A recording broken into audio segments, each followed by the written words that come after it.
in double digits. And as you mentioned, Lawrence also a spectacular three-point shooter, sitting at just under 40% for the season, which is really impressive in terms of his volume of shots as well. He's shot 180 this season, knocked down 71. That puts him at a 39.4% clip for this season, which is pretty impressive. So they're looking for him to shoot, and you'd think that Spring Arbor defense would be very prepared for that and ready to see him put a lot of shots up. Both of these teams right around the same defensive standpoints. You got Spring Arbor, I believe. No, Cornerstone is actually giving up about 72.4 points a game, while Spring Arbor is giving up just right under 70. So defensively, they're pretty evenly well matched. But when you look at the offensive side of things, here's how they look: 84 points a game from Cornerstone. For Spring Arbor, 75. So the offense is a little bit more spread out, unlike the defense. So that also may play a key factor into that today as well. But for Spring Arbor, I mean, we talk about Rollins, who the lead is going to be, your not going to be your majority point guard, but he's going to be your main one they look to. And for Spring Arbor, you got David Newhoff, who's going to be majority in the paint. He's been a deadly threat in there. I believe averaging 21 points a game, Cade? Yep, that's right. David Newhoff standing at 6'9" is certainly the danger man for these Cougars of Spring Arbor, averaging, as you say, just under 22 points a game, 21.7. Obviously, we haven't been fortunate enough to witness either of these teams play this season, but I'd imagine that he would be, their offense would be running it through him the majority of the time. You got a big guy like that who is shooting, 60% from the field. You're going to get him touches, you're going to get him shots just about every game. They've also got two other guys in double figures. Travis Grayson averaging 15 points a game this season. Yeah, that's right. So we're going to talk a little bit more about this later, but right now we're going to go to a break, and we're back with the national tournament presented by Ballothy on the Lion Digital Network.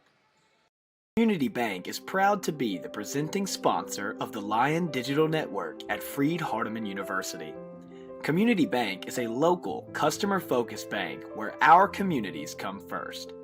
We have 4 convenient locations to serve your needs in Henderson, Jackson, and 2 in Lexington, along with 24-hour mobile banking online and in our app. Community Bank cares about you, and that's what makes us significantly different. Member FDIC, Equal Housing Lender. Freed-Hardeman University is excited to be hosting the first and second rounds of the Men's National Championship here on the campus of Freed-Hardeman University. E&T Contracting is a proud sponsor of this tournament. And we're thankful for the partnership between E&T Contracting and Freed-Hardeman University, and to support MBU athletics. Come out and join us this weekend at Brewer Sports Center. Go Lions!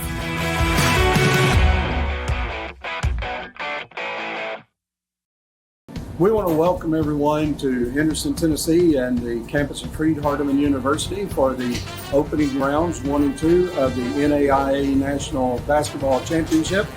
We want to congratulate the teams that have made it this far. Come see us at Vesso's Coffee here on Main Street. We're open 5:30 to 11:30 Monday through Saturday. Congratulations and go Lions!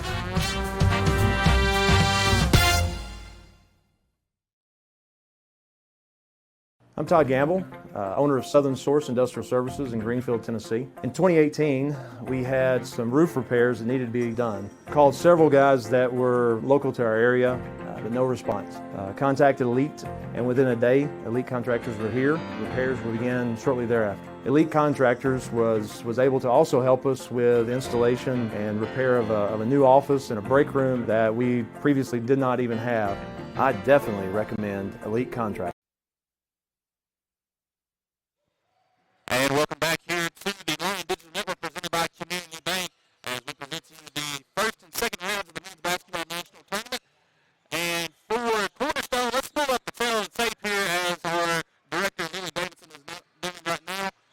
For Cornerstone, a little bit of a better record, 22-9, Spring Arbor 19-10. And Kate, like we talked about, the points per game is really the biggest, I'd say the biggest differential, as well as the rebounding factor.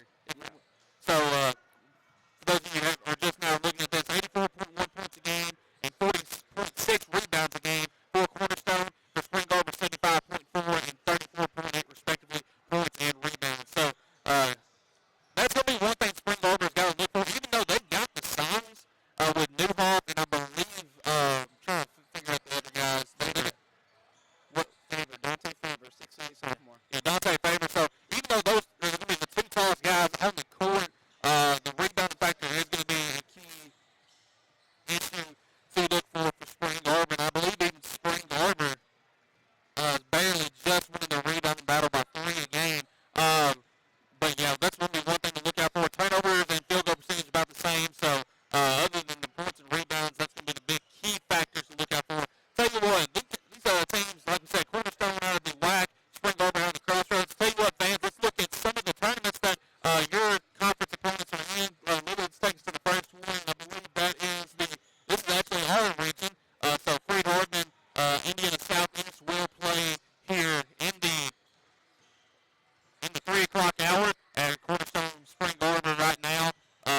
Northeast, just as a prediction. And then I think in this one I've got Spring Arbor, not because, not taking away anything from Cornerstone. They've had a fantastic season, obviously, conference champions.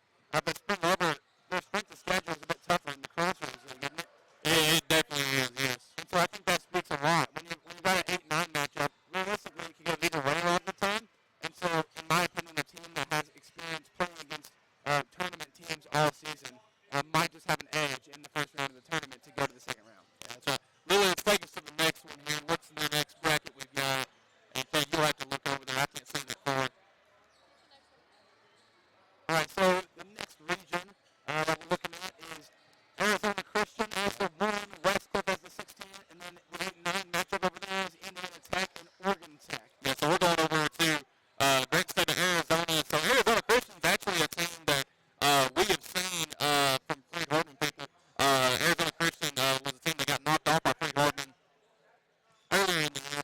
Indiana Tech, this is a common opponent, especially for you Cornerstone people. Cornerstone actually knocked off Indiana Tech in the conference championship game. So that's where Indiana Tech is at. So well, let's get them one more here, and then we'll move on. You might want to tap on Lily right there.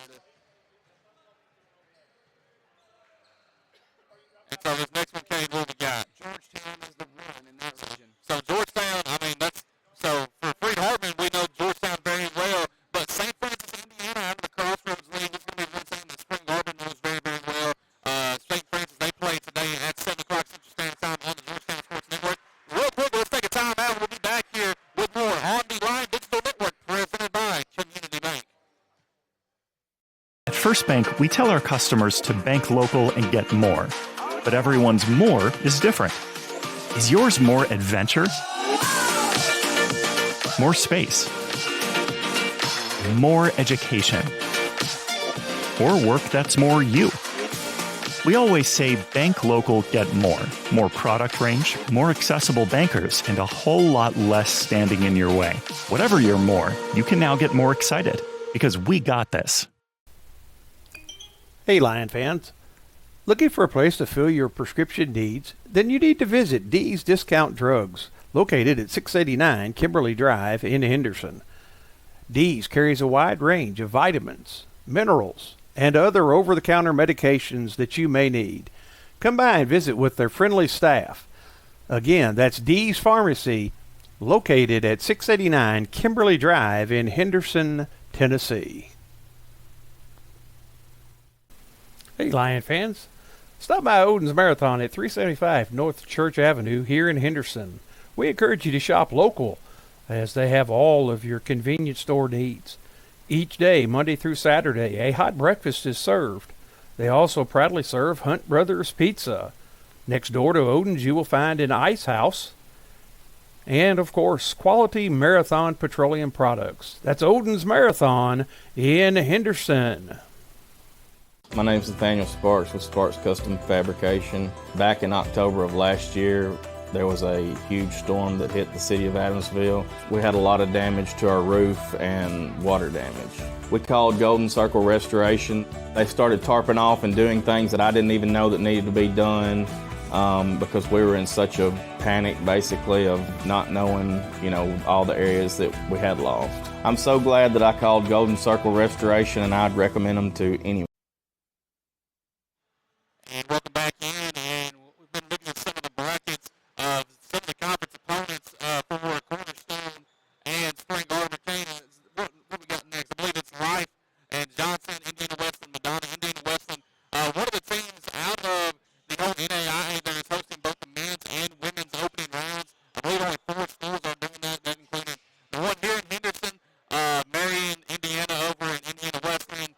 Cumberland's up in Kentucky. They're hosting both in Williamsburg. And then I believe the other one is Dordt out of Sioux Center, Iowa, who we actually got to see a little bit a couple of years ago here in this gym. But Kate, Indiana Westland's hosting this one, but they are not the top seed in this one. But is that going to matter for Indiana Westland? I don't think so. I think they take care of their first round matchup, and I do think it might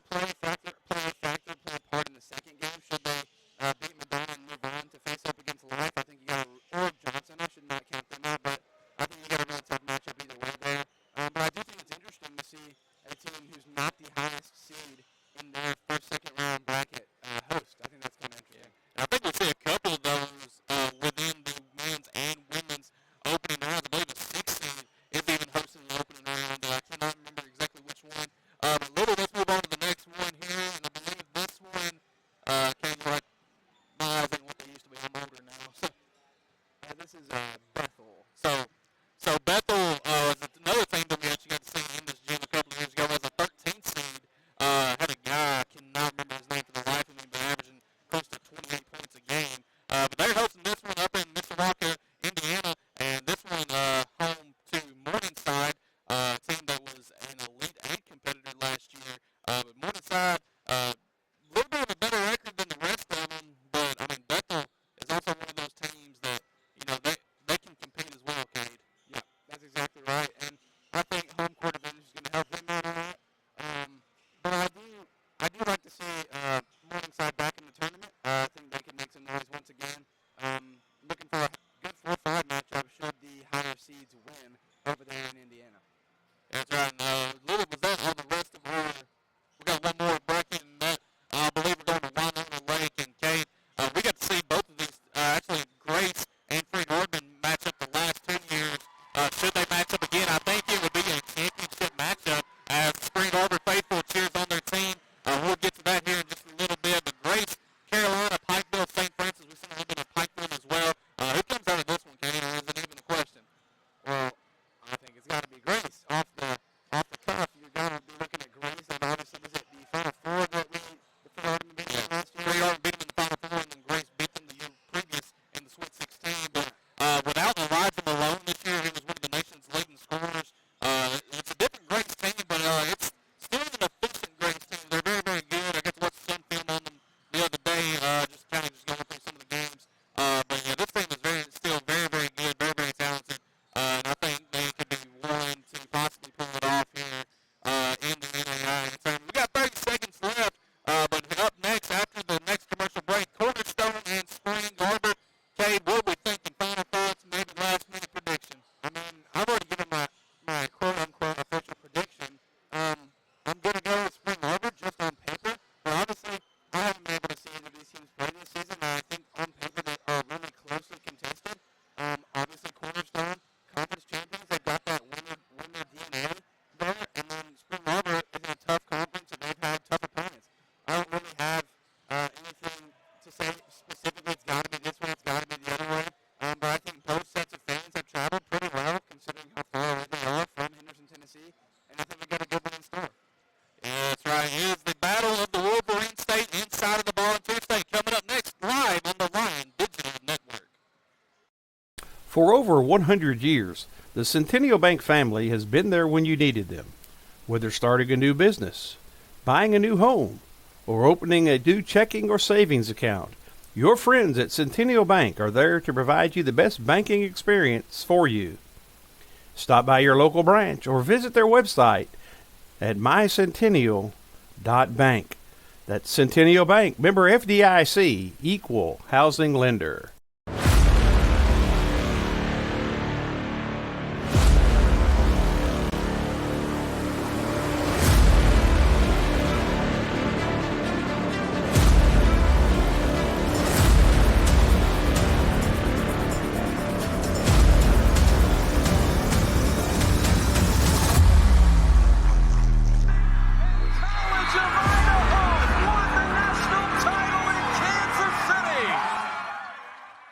Our very name sums up our purpose. The People's Bank. Since 1920, we have been building strong and positive relationships with the people we serve. We are dedicated to the success of our customers, employees, and stockholders. In other words, our community.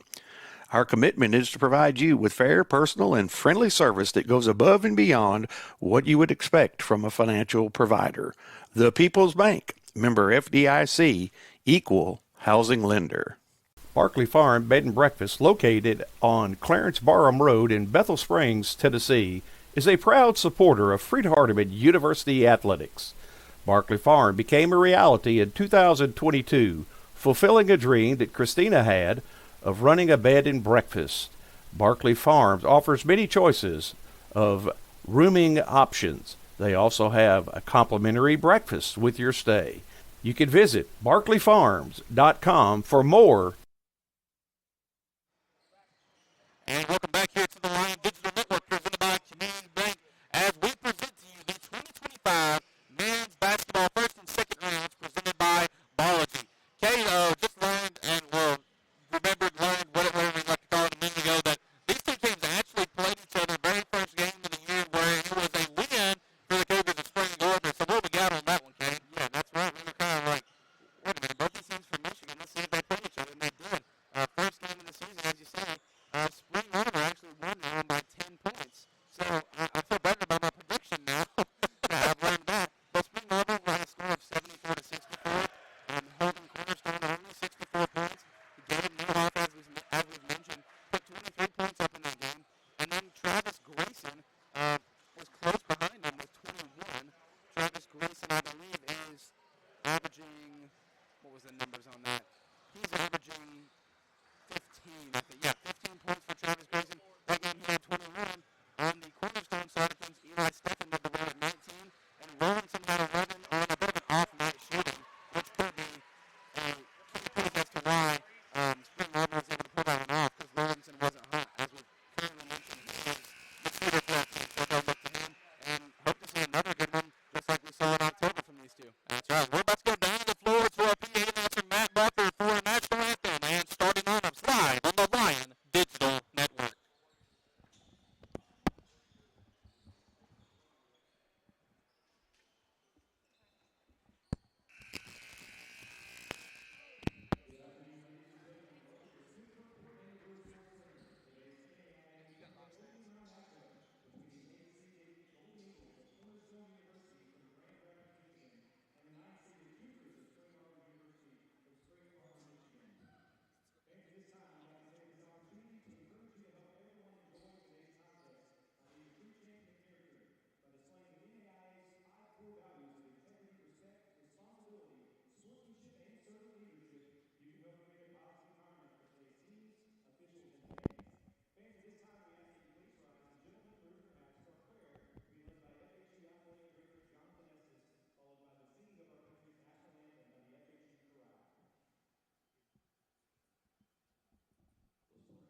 Grayson as Cornerstone will win the tip.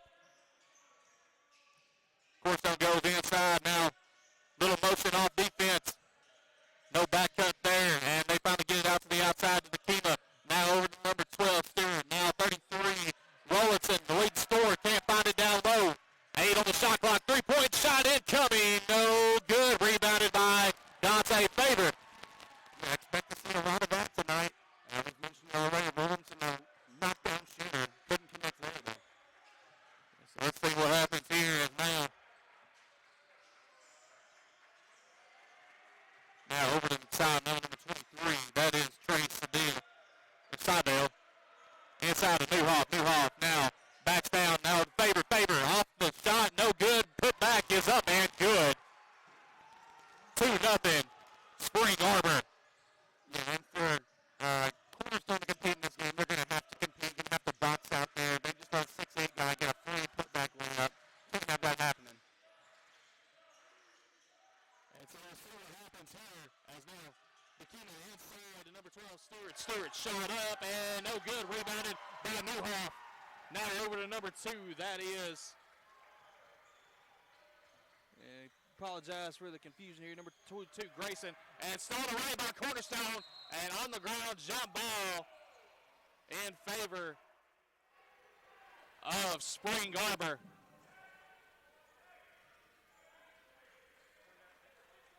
Ball will be placed down low. Now they go over to Newhoff. Newhoff now hand off to Grayson. Grayson surveys, gets the screen from Newhoff, and floater up, floater good. 4-0 Spring Arbor early in this matchup.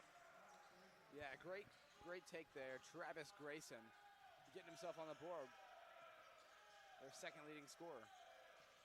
And Rollinson almost thought about the three, and now back cut off the pass from Nakima, and it's good. What ball movement there by the Golden Eagles. Beautiful give and go action there from the big and the guard, and good finish too, mind you. Grayson's got it out the top of the court, now over, and shot is up, and no good. Rebounded by Stewart. And that was Rixey that took the shot, and nice pass down low, gets the basket to go. That is Zodersma. Yeah, we're all tied up. Joel Dersma almost too wide open right there. And little Longhorn set action, shot up by Grayson, and it's good. And no help there from the Cornerstone defense.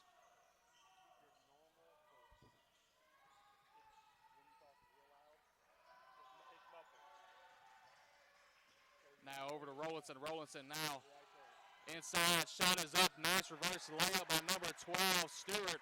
And just like that, the Golden Eagles lead by 2. Yeah, Blake Stewart. Nice reverse layup there. Newhoff's got it down low, up at the top of the key. And yes, that one blocked by Nakima. And out of bounds in favor of the Golden Eagles.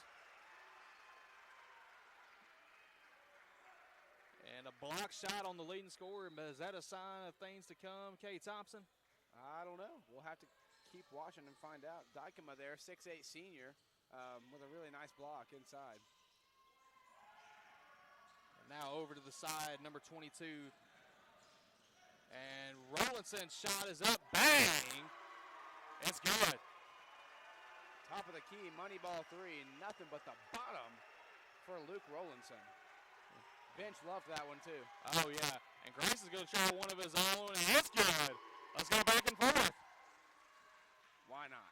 Why not? Now over to Rollinson. Rollinson surveys. He's going to feed it over now to number 22.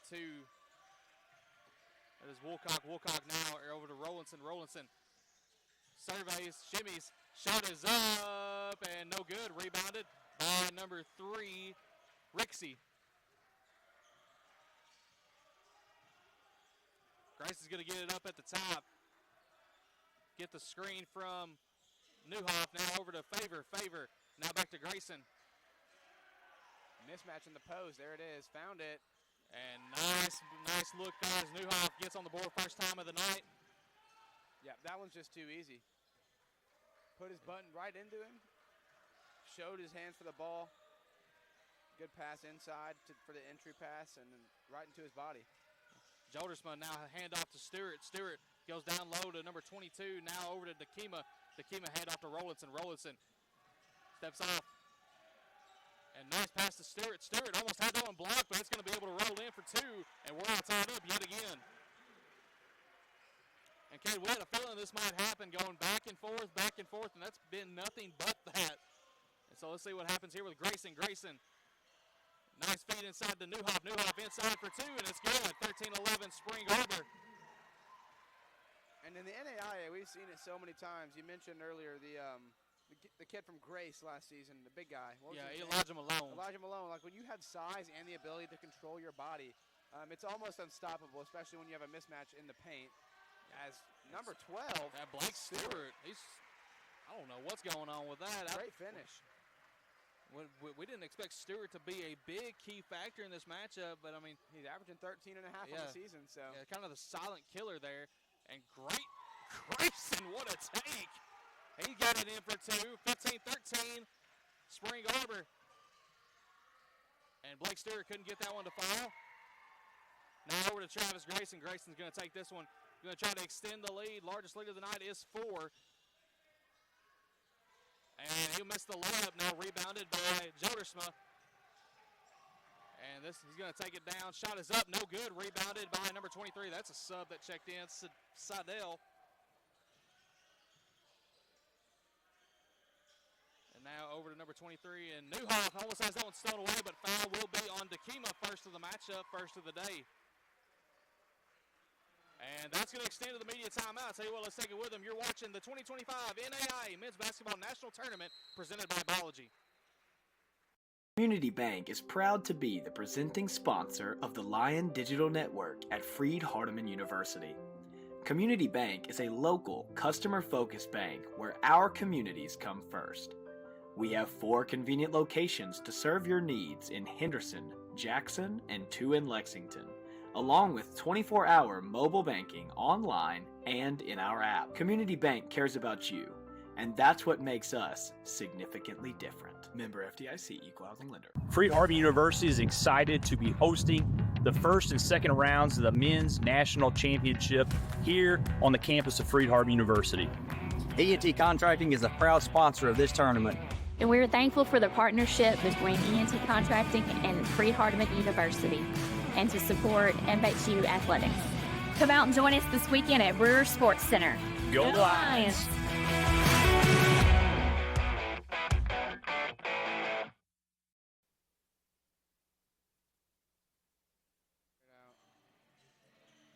And welcome back here to the Lion Digital Network presented by Community Bank. 15-13 is your score inside of the Brewer Sports Center as we are now here for the first matchup of today's 4-matchup day of the NAIA National Tournament. 2 from the men's, 2 from the women's. And we'll see how this goes here as Spring Arbor will have the ball down low after the foul by Dakima, his first, and that's only first. Only his first of the day. And now handoff now to Gibson. Grayson shot up, no good. Rebounded by Favor. Favor puts it back in for 2, and it's good. Offensive boards may be a factor in this day as Spring Arbor now already 2 offensive boards.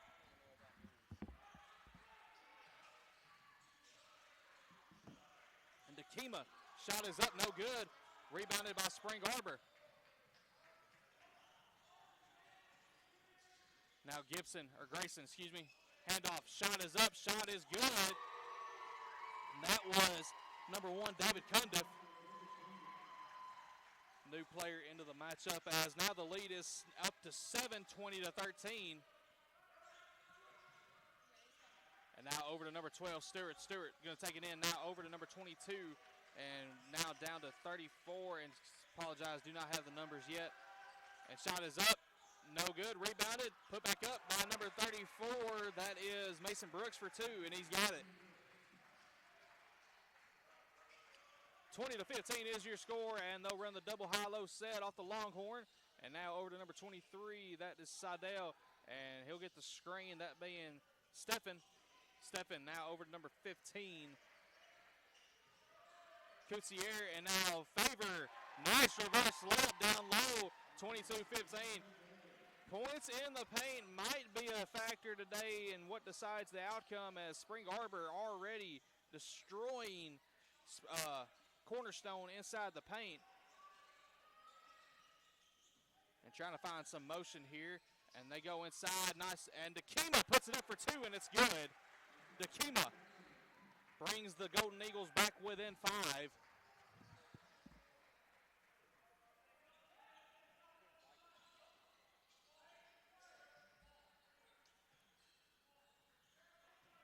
Seidel puts it up for two, and no one taken away by Brooks.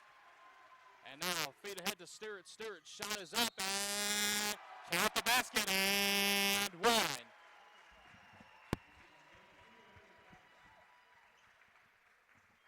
(22-19) now your score, as number 12, Blake Stewart, is going to the line for one off the end one. Some subs going to come back into the game now. I believe that is too loud or not loud enough. Newhoff's going to come back in. And shot is missed there. Steffen with the rebound. And now over to number 1, Steffen. Steffen now outside to number 10. And he'll take this one in, and I believe they're going to get him for a travel, and they do. Let's go the other way.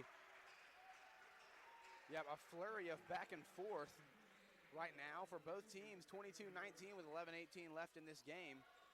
And as you say, that Spring Arbor tandem of Dante and Newhoff, Newhoff and Favor, is lethal, because when one goes out, the other one can go right back to work in the paint. Yeah, and foul right there. They might get this one on Newhoff. Or no, correction, it will be on number 10, Andy Mora. So Mora with his first. And Brooks will go to the line for 2. His first one is up, and it is good.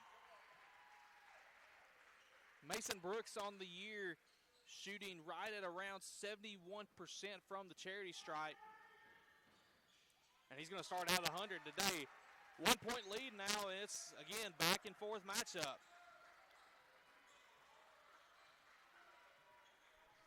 Now over to Newhoff. Newhoff now feed off to number 10. Now inside to Newhoff.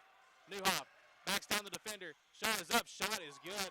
I mean, what can you do? You can't stop Gabe Newhoff at all. I mean, what, 4 or 5 today, Cade? I think that's right. And he's been doing this all season, averaging 22.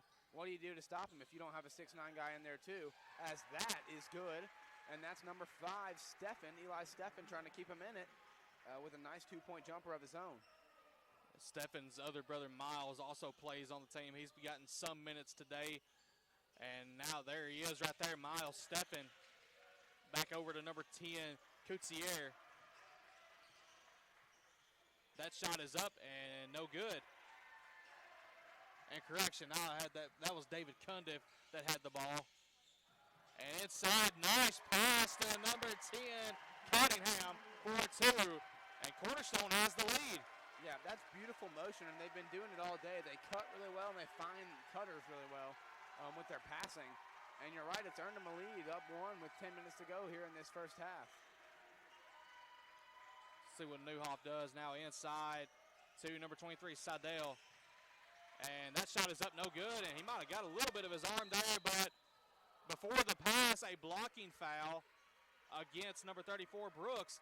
And that's going to take us to the Under 10 media. Tell you what, let's take it with them. We'll be back with more tournament action on the Lion Digital Network. We want to welcome everyone to Henderson, Tennessee and the campus of Freed-Hardeman University for the opening rounds 1 and 2 of the NAIA National Basketball Championship.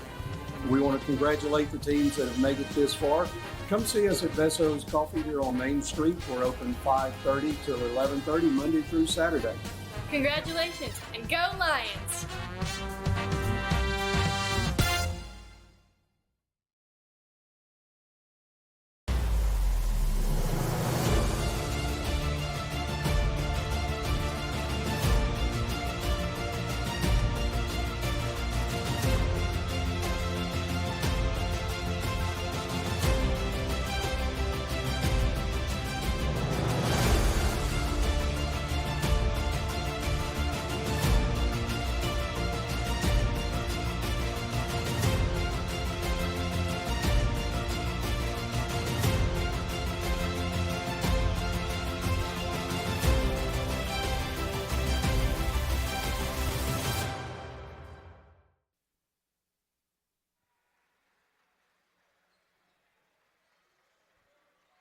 And welcome back here to the Lion Digital Network as we present the 2025 NAIA Men's Basketball first and second rounds presented by Biology. Spring Arbor will have the ball down low, currently down one. Hadn't trailed, I think this may be the second time they have trailed all day as they feed to Favor. And can't get it inside of Newhoff, they finally do. And now over to Grayson. Grayson will go around, and nice move by Grayson, and he gives the Cougars the lead. He's having a nice day for himself already in double figures now. Yeah, that's not something we really expected from Grayson here early in this matchup. Usually kind of a late go-getter, but he's doing it early today, and nice floater from Newhoff. And now the Cougars lead by 3, Cade. Yeah, what can't that guy do? Apparently, I hadn't seen him shoot a three yet. And on the threes, he's 25%. Yeah, so maybe not, but only shot 4 this season, but he don't need to shoot them when he's going to make them like this. Yeah. And nice three there, no good. And foul against Favor, and just caught him with his hands down. And so Favor, I believe that's his first. 3 personal fouls, only 5 fouls halfway through this matchup. Pretty clean game for the most part. As Brooks steps back to the line, he will make the first one 3 of 3 now.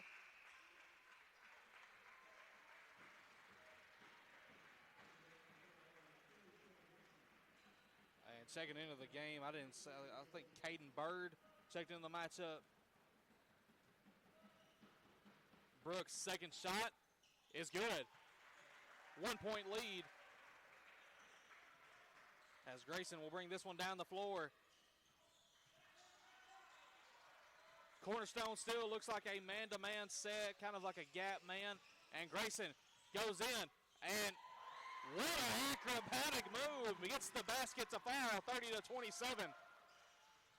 Travis Grayson is on full attack mode right now, and it's working for him, firing on all cylinders with 13 points, and then we're going to get a steal here. Almost another turnover, and Grayson able to finally get it back, and hopefully they'll get stuff calmed down here. And Grayson shot up, no good, but he's going to be fouled, going to the line for 2, and that foul will be on Cornerstone's number 10, Andy Mora. And on the pattern of the day, you would have expected that one to go down for Grayson, but he's going to get a chance at 2 more at the free throw line instead. Defense put him off just enough, but illegally. Foul was called. First one's up, first one's good for Grayson. And how many has he got, 13 now? He's up to 14. 14.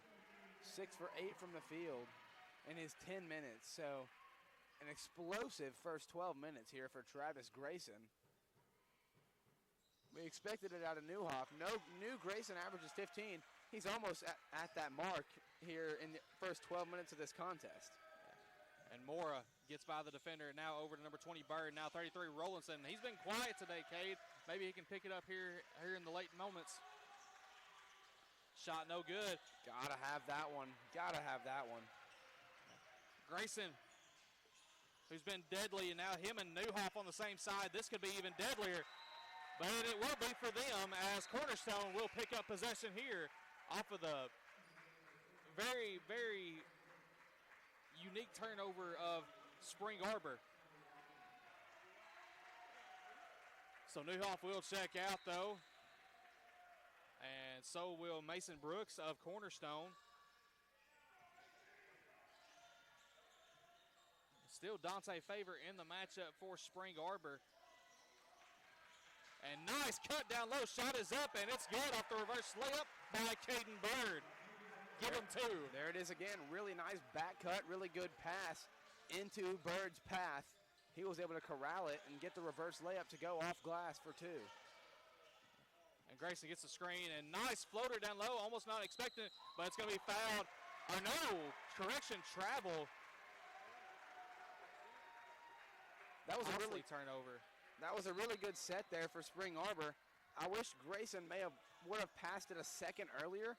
The screen was there. He got him into some space, and then he had Favor rolling to the rim.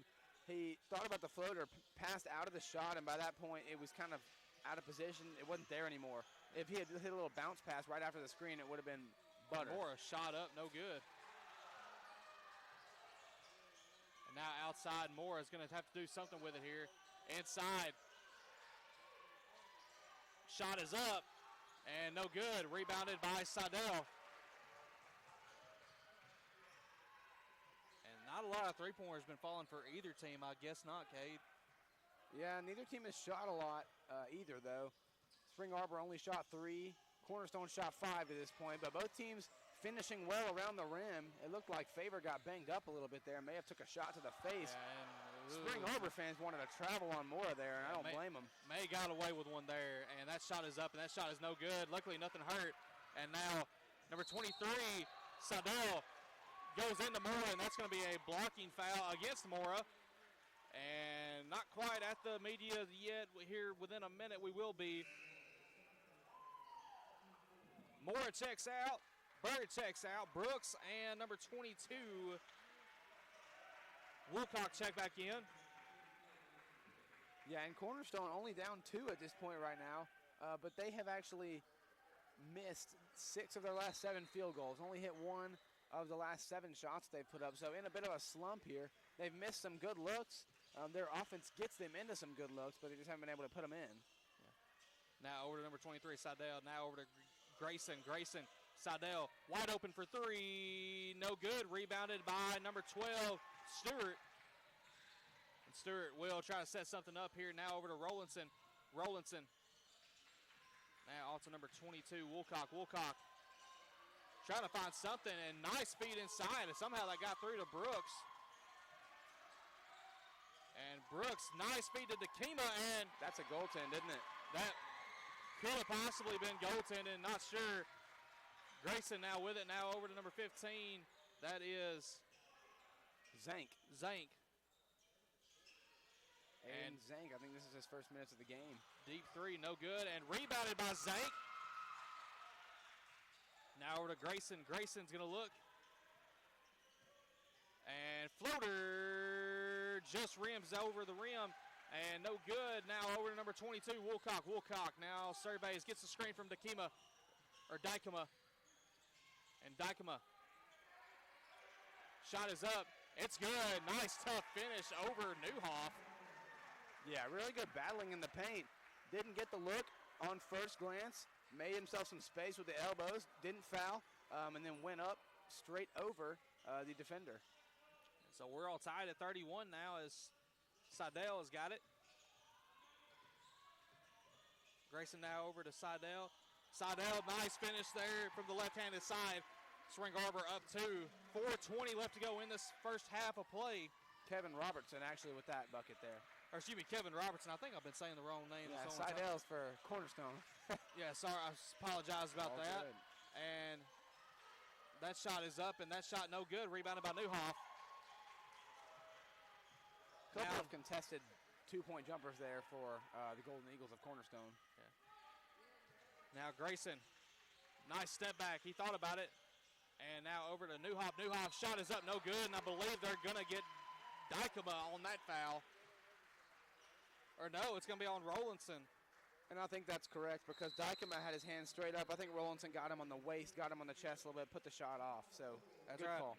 Let's go to the media timeout. We'll be back for the last media timeout of the first half live on the Gamble, owner of Southern Source Industrial Services in Greenfield, Tennessee. In 2018, we had some roof repairs that needed to be done. Called several guys that were local to our area, but no response. Contacted Elite, and within a day, Elite Contractors were here. Repairs would begin shortly thereafter. Elite Contractors was able to also help us with installation and repair of a new office and a break room that we previously did not even have. I definitely recommend Elite Contractors.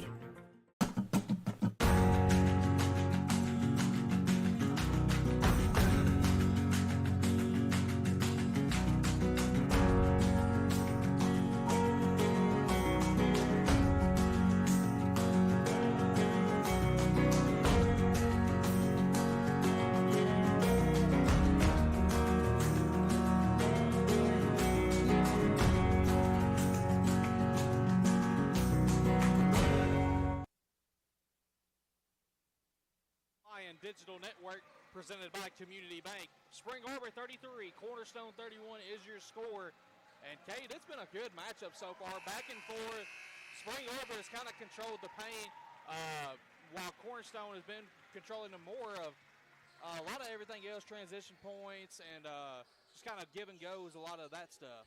Yeah, Cornerstone's offense has looked pretty good throughout the game, but obviously it's really hard to play against a 6'9" and a 6'8" guy when they can just swap out for each other. And we see one of them right now with the Lions shooting free throws. That's Newhoff, and he's going to hit the first. Newhoff for a post. I don't believe too bad on his free throws either, right at 78%, I think. Yeah, you're right. No, 70. We'll give him 79 too, 78.5. So. Yeah. And the broadcaster jinx will get him as now 34-31. Cornerstone does have a chance to tie it up here. Now over to Rollinson. Now outside to number 0. That is Joldersma. Woolcock now with it. Rollinson thought about it. That three, no good. Rebounded by Brooks and able to be saved to Rollinson. And that one's thrown away by Gibson. And that shot is up. That shot is good by Gibson. 36-31. Grayson there, super athletic steal. Good finish on the other end. I don't know why I said Gibson. Grayson. Grayson now has that rebound. And Grayson will hand it off to number 1, Cundiff. Now over back to Grayson. Grayson drives inside and thinks about it, and he's able to get that one to go. Tough finish. Wow, he's up to 18 now. He's trying to double his average for the season in one half. Now Rollinson has got to find something going, down 7 to Brooks to Rollinson. And that shot is up. That shot no good, rebounded by Newhoff. And the Spring Arbor faithful is just loving this right now. And Rollinson, last time these two teams played, had an off-shooting night, and we've seen that again this afternoon. Very interesting dynamic there. Maybe and look at that. I don't know what you can say about that. Timeout, and we'll wait and see what this goes to. And this is a 30 seconds, so we will keep this one here. Michael Grayson, Travis Grayson that is, from Spring Arbor, up to 20 points now. After 18 minutes of play, we'll give him 17. It has not even quite been 18 yet. The last time these two teams met, he had 21 throughout the entire game. He's got 20 already. He is putting on an absolute clinic here in Henderson, Tennessee. Yeah, I mean, this is not something, which of course we knew Grayson, you know, he was going to score. But in a majority of his games that I've watched, it's been more of late game scoring, going to the free throw line, hitting some, you know, pretty clutch layups. But I mean, he is starting hot, and he's starting hot early. And I mean, 20 points, not even 17, 18 minutes into the game, like you were saying. He has just been on fire tonight. 20. I mean, that's all you can say. Just 20 points. Wow. Yeah, this is a spectacular performance that we're witnessing right now. 20 points already, and I think a large part of it is because Cornerstone would have been harping on, you got to defend the bigs, and so Grayson's getting whatever he wants. And Brooks, what a shot! Yeah, he'll get the three that he wanted there. Really nice shot, and that is Mason Brooks. The 6'5" senior. Cuts the lead down to 6. Now back over to Grayson. Grayson now over to, and almost had the three-pointer, but he's going to hold back on it. Now Grayson with it. 12 on the shot clock. Now over to Newhoff. Newhoff now back over to number 1, Cundiff. Cundiff for 3. It's no good. Rebounded by number 0. That is Joldersma. And nice pass down to Blake Stewart. Stewart puts it in for 2. 4-point lead after it was just a 9-point lead. Back to where we started now. Grayson gets the screen. Now over to Faber. Faber tries to go inside and can't find it. Stolen away by number 0. Now over to number 34, Brooks. Brooks now passed over to number 5. That is Steffen. And now Stewart with it. Steffen now with it over the right wing. Now back to Stewart at the left wing. And Steffen